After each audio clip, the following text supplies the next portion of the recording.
سلامونه او نیک هیلې مې ومنه د لاروبر دروند او سپېڅلې مشره او مبارزه نظیف لالا دی را سره. موږ د ده څه دا پوښتنه کوو چې دغه د سبا د 12 جنوري د بنو د جلسې د څه اهمیت لري او د څه دپاره ده.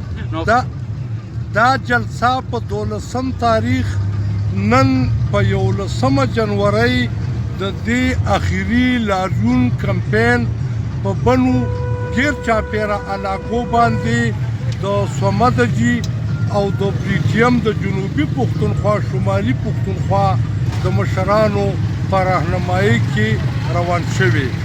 دا جلسه د خړ کمر د قتل عام نه پس دلته پاکستان جاسوسي ادارو د ریاست مخبرانو په اولس کې دا خبرونه خوار کړیو چې PTM ختم شو او بیا به تاسو PTM په میدان نه یې. د بنو جلسه د تاریخي اهمیت دا دی چې PTM په لاروبر او ټوله دنیا کې په پښتون افغان ولس کې خور دی. دا د دوی د وینې برخه شوې ده.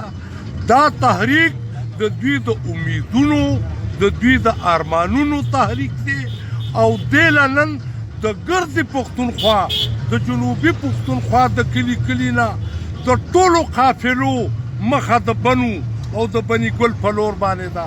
د شمالي پښتونخوا د بیلابیلو سیمو د اسلام آباد، پنډۍ، پنجاب، افغانستان او د دنیا د ګوټ ګوټ نه خلک دې سره یعنی ملګری دی کمپین شوی دی. دا وخت بنو ښار ټول د تحریک دپاره راپورته شوی.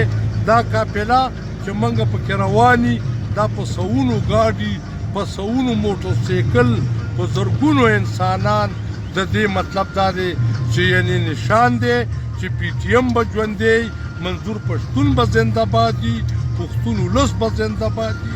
د پښتون ولس دښمنان دی په فرضي خبرو ځان نه خوشحاله. حساب د وطن کیږي. ډېره مهرباني، کورم آباد.